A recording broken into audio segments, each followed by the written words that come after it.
एक बार फिर से आपका स्वागत है न्यूज प्लॉट के विशेष कार्यक्रम द इलेक्टोरल प्लॉट में। अपने इलेक्टोरल प्लॉट की सीरीज में हम बात कर रहे हैं वोट चोरी के मुद्दे के बारे में, और अब तक हमने इसमें 2 वीडियो बना चुके हैं। अपने दूसरे वीडियो में हमने इस बात की ओर इशारा किया था कि कांग्रेस पार्टी को एक 2 फ्रंट वॉर वाली सिचुएशन का सामना करना पड़ रहा है, जिसमें एक तरफ भारतीय जनता पार्टी है और दूसरी तरफ राष्ट्रीय स्वयंसेवक संघ है, जो अपने अपनी तरीके से वोट चोरी को बढ़ावा दे रही है और कांग्रेस पार्टी उसके बीच में फंसी जा रही है। लेकिन ऐसा नहीं है कि कांग्रेस को इससे लड़ना नहीं आता है, और न सिर्फ लड़ना आता है बल्कि जीतना भी आता है। और इसके बारे में बात करने के लिए मैं आपको थोड़ा पीछे ले जाना चाहता हूं, साल 2017 में जब राहुल गांधी पहली बार कांग्रेस के अध्यक्ष बने थे। अब मीडिया में चाहे जितनी तरह की बातें कही जाती हो, मेरा अपना मानना है कि राहुल गांधी का 2017 से 2019 का जो अध्यक्षीय कार्यकाल था वो चुनावी दृष्टि से कांग्रेस के लिए सर्वश्रेष्ठ काल रहा था। और उस दौरान जो 14 विधानसभा चुनाव हुए थे उसमें से 7 में कांग्रेस जीती थी और 2 में बहुत कम अंतरों से पीछे रह गई थी। उस पूरे दौर में ऐसा लग रहा था कि कांग्रेस पार्टी ने चुनाव लड़ने और जीतने का मंत्र बखूबी जान लिया है। और तब तो लोगों को एक बड़ा आश्चर्य हुआ था जब प्रधानमंत्री मोदी के अपने गृह राज्य गुजरात में कांग्रेस ने भाजपा को एक तगड़ी टक्कर दी थी, और वो भाजपा वो चुनाव बस हारते हारते ही रह गई थी। उसके बाद आया साल 2018 का मध्य प्रदेश चुनाव। अब मध्य प्रदेश एक अलग मामला है। लोग भले ये मानते रहे हो कि गुजरात भाजपा का गढ़ है, लेकिन मध्य प्रदेश वो राज्य है जहां से भाजपा को अपनी असल ताकत मिली है। साल 1990 से ही वो इस राज्य में मंडल और कमंडल के मिक्स राजनीति का फायदा उठा रही है, और लगातार पिछड़े वर्ग से मुख्यमंत्री नियुक्त करके इस राज्य में एक अलग तरह का सोशल कोहेशन बनाती रही है और हमेशा चुनाव जीतती रही है। साल 2018 में शिवराज सिंह चौहान वहां पे मुख्यमंत्री थे, और हालांकि उनके खिलाफ थोड़ी मोड़ी एंटी इनकम्बेंसी थी, लेकिन महिलाओं के बीच वो इतने लोकप्रिय थे और एक सौम्य पिछड़े वर्ग के नेता के रूप में उनकी छवि इतनी धाकड़ थी कि कांग्रेस पार्टी के लिए उनको चुनाव हराना आसान नहीं। साथ ही साथ उनको प्रधानमंत्री मोदी का भी पूरा सहयोग मिल रहा था और आरएसएस भी उनके पीछे जमकर खड़ी हुई थी। वैसे समय में कांग्रेस के तत्कालीन अध्यक्ष राहुल गांधी और मध्य प्रदेश कांग्रेस के बड़े नेता कमलनाथ ने एक बड़ी रणनीति बनाई और पूरी ताकत के साथ शिवराज सिंह चौहान का मुकाबला करने का जो तरीका उन्होंने उस चुनाव में खोजा, वो आज भी कांग्रेस के चुनाव लड़ने के इतिहास में, कम से कम पिछले 25-30 सालों के चुनाव लड़ने के इतिहास में एक बेजोड़ मामला है। और उसके कुछ उदाहरण आपके सामने हम पेश करना चाहते हैं। सबसे पहले साल 2018 के शुरुआत में ही कमलनाथ ने यह पता कर लिया था कि मध्य प्रदेश की जो मतदाता सूची है उसमें व्यापक पैमाने पर धांधली हुई है, और उन्होंने कम से कम 4 या 5 लाख नाम ऐसे छांट के रखे थे जिनके बारे में ऐसा माना जा रहा था कि ये संदिग्ध नाम है और उनको जबरदस्ती मतदाता सूची में जोड़ा गया है। उस समय ये लड़ाई जो मध्य प्रदेश हाई कोर्ट से शुरू हुई, अंततः सुप्रीम कोर्ट जाकर समाप्त हुई, और हालांकि चुनाव आयोग ने सुप्रीम कोर्ट की बात भी नहीं मानी, फिर भी कमलनाथ जी का दबाव इतना तगड़ा था कि करीब 1 से 1.5 लाख वोटर उस मतदाता सूची से हटा दिए गए। अब उस राज्य में अंतिम चुनाव परिणाम सिर्फ 1% वोट के अंतर से तय हुआ था। अब सोचिए कि अगर वो 1 से 1.5 लाख वोटर मतदाता सूची में जुड़े रह गए होते तो उस चुनाव का परिणाम क्या होता। लेकिन कमलनाथ जी यही नहीं रुके। उस दौरान ये व्यापक रूप से माना जाता था कि भारतीय जनता पार्टी चुनाव के दिन और चुनाव के बाद ईवीएम की गिनती में बड़ी संख्या में गणना में धांधली कर सकती है। इसी कारण से कमलनाथ जी ने सुनिश्चित किया कि चुनाव के दिन कम से कम 90% बूथों पे कांग्रेस के एजेंट मौजूद हों, और फॉर्म 17 इसमें डाले गए मत का पूरा विवरण हो तुरंत जिला हेडक्वार्टर पर पहुंचाया जाए और राज्य हेडक्वार्टर पर पहुंचाया जाए। उसके बाद कांग्रेस की टीम उसी फॉर्म 17 को अपने उन एजेंटों को सौंपी जो मतगणना केंद्र पे मौजूद थे, और उन्होंने न सिर्फ ये सुनिश्चित किया कि जितने वोट उस फॉर्म 17 में अंकित थे अंत में ईवीएम की गिनती में उतने ही वोट आए, बल्कि ये भी सुनिश्चित किया कि जो हस्ताक्षर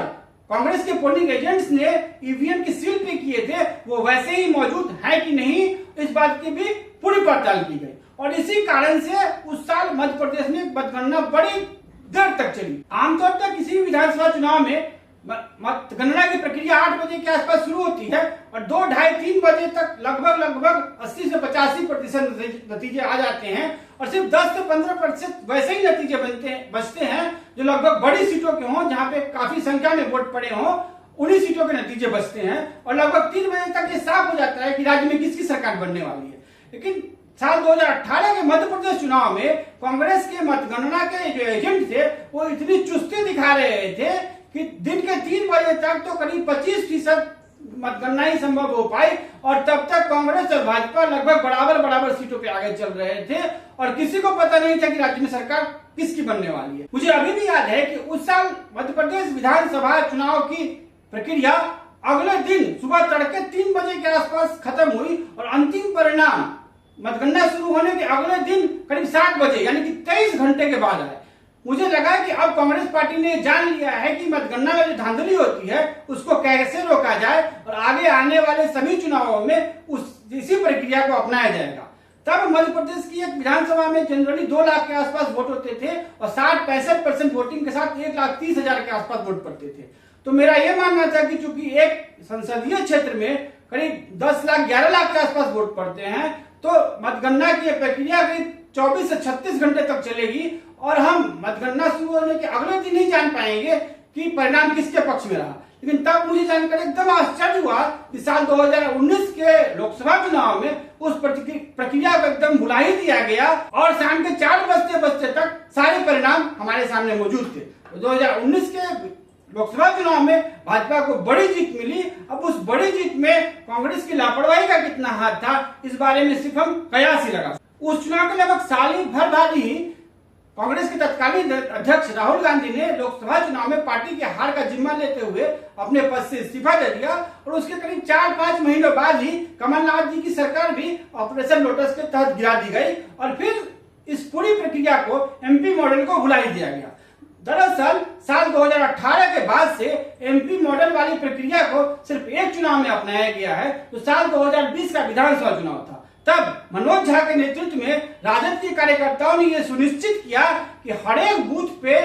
जो वोट पड़े हैं उनकी संख्या ईवीएम में पड़े वोटों के बराबर हो और पोस्टल बैलेट्स की गिनती भी सही हो। इसीलिए अगर आप उस चुनाव के आंकड़ों को एकदम नजदीकी से देखेंगे तो करीब 15 से 20 ऐसी सीटें हैं जहां राजद के नेतृत्व वाले महागठबंधन ने लगभग 2000 या उससे भी कम वोटों से जीत हासिल की। अगर ये पूरी प्रक्रिया का पुनः अपनाया गया होता और राजद ने भी वैसे ही काम किया होता जैसे कांग्रेस पार्टी अन्य राज्यों में करती है तो हो सकता है कि राष्ट्रीय जनता दल और महागठबंधन 15 में से 7-8 सीटें हार जाता और तब उसके सीटों की संख्या हो सकती है 100 से भी कम हो जाए। अब इसकी तुलना हम साल 2024 के हरियाणा विधानसभा चुनाव से करते हैं। यहाँ पर भी शुरू से ऐसा लग रहा था कि मामला बड़ा नजदीकी है और भाजपा और कांग्रेस दोनों में से किसी की भी जीत हो सकती है। वहां भी कांग्रेस कार्यकर्ताओं ने साल 2018 का एमपी मॉडल अपनाने की कोशिश की और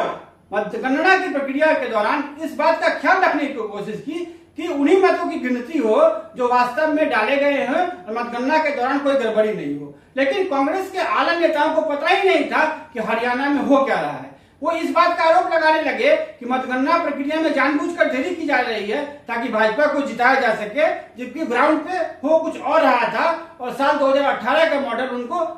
याद ही नहीं रहा। और इसी कारण से अब कुछ ऐसे मामले सामने आ रहे हैं जिसके अंदर ये पाया जा रहा है कि कांग्रेस के कुछ उम्मीदवार बड़े कम वोटों से चुनाव इसलिए हार गए क्योंकि पोस्टल बैलेट्स में से बहुत सारे वोट अमान्य घोषित कर दिए गए और कांग्रेस के कार्यकर्ता इसी बात को लेकर हो हल्ला कर रहे थे कि उन वोटों को मान्य घोषित किया जाए और अगर अमान्य घोषित किया जा रहा है तो उसके स्पष्ट कारण दिए जाए। लेकिन कांग्रेस के शीर्ष नेताओं को इसका आभास ही नहीं था और तब उन्होंने इस पर कोई आपत्ति दर्ज ही नहीं कराई और यही कारण है कि हरियाणा में कांग्रेस करीब 3-4 सीटों पे लगभग 500 वोटों से भी कम अंतर से हार गई। तो अगर कांग्रेस पार्टी के नेता सजग होते और मतगणना प्रक्रिया में 2018 का एमपी मॉडल अपनाया गया होता तो हो सकता है कि वहां भी कांग्रेस कोई चमत्कार दिखा सकती। न्यूज प्लॉट में हमारा हमेशा से ऐसा मानना रहा है कि विधानसभा चुनाव के अंदर अगर किसी सीट पे जीत और हार का अंतर 2000 वोट से कम है तो वहां मतगणना प्रक्रिया के दौरान ही कुछ न कुछ गड़बड़ी करके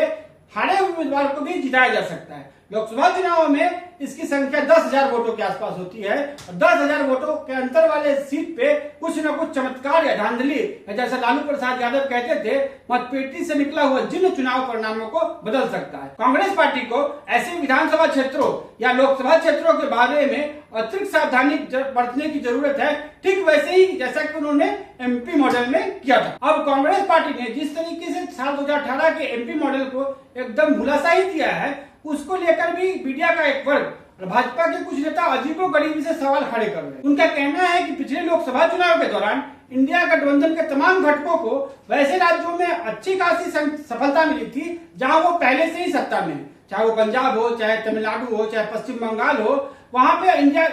गठबंधन के जो घटक दल थे वो काफी अप्रत्याशित रूप से सफल रहे। और इस बारे में भाजपा का यह कहना है कि चूंकि इन राज्यों में उनकी सरकारें थी तो हो सकता है कि उन्होंने वहां मतदाता सूची में गड़बड़ी की हो। अगर वोट चोरी कहीं हुई है तो वो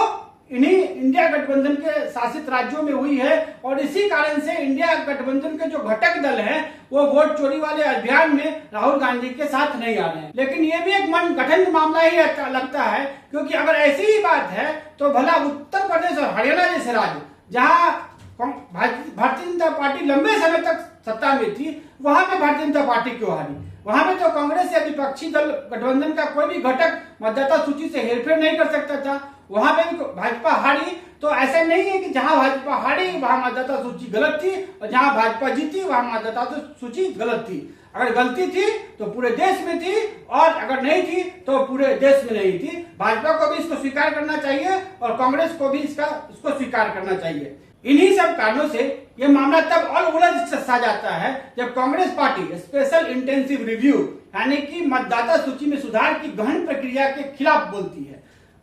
कांग्रेस ने ही आरोप लगाया था कि महाराष्ट्र में मनमाने तरीके से लाखों लोगों के नाम जोड़े गए और जिसके कारण से अंतिम चुनाव परिणाम पर प्रभाव पड़ा। चुनाव आयोग ने आंशिक रूप से इस बात को स्वीकार किया और यही कारण है कि महाराष्ट्र चुनाव के खत्म होने के तुरंत बाद एसआईआर की प्रक्रिया को शुरू किया गया। अब इस सारी प्रक्रिया में कुछ खामियां हो सकती हैं, लेकिन उसका सामना कांग्रेस को उसके अपने घटक दलों और अपने कार्यकर्ताओं से मिलकर ही करना चाहिए। अब अगर कांग्रेस एसआईआर का विरोध ही करती रहेगी और मतदाता सूची में सुधार के सारे प्रयासों के खिलाफ ही आवाज उठाती रहेगी तो भला वोट चोरी रुकेगी कैसे? सिर्फ सवाल उठाने से नहीं होगा, समाधान बताने से भी होगा और इसके लिए कांग्रेस पार्टी को सामने आना होगा। हमने भी अपनी तरफ से ऐसे प्रयास किए हैं और कुछ ऐसे सुझावों और समाधानों का संकलन इकट्ठा किया है जो मतदाता सूची में हो रही इस भारी हेरफेर से लोगों का बचाव कर सकती है और पार्टियों को राहत दे सकती है। लेकिन उसके बारे में हम किसी और वीडियो में बात करेंगे। तब तक दीजिए इजाजत और ऐसे ही अन्य खबरों के लिए लॉगिन करें हमारी वेबसाइट news.co.in पे। नमस्कार।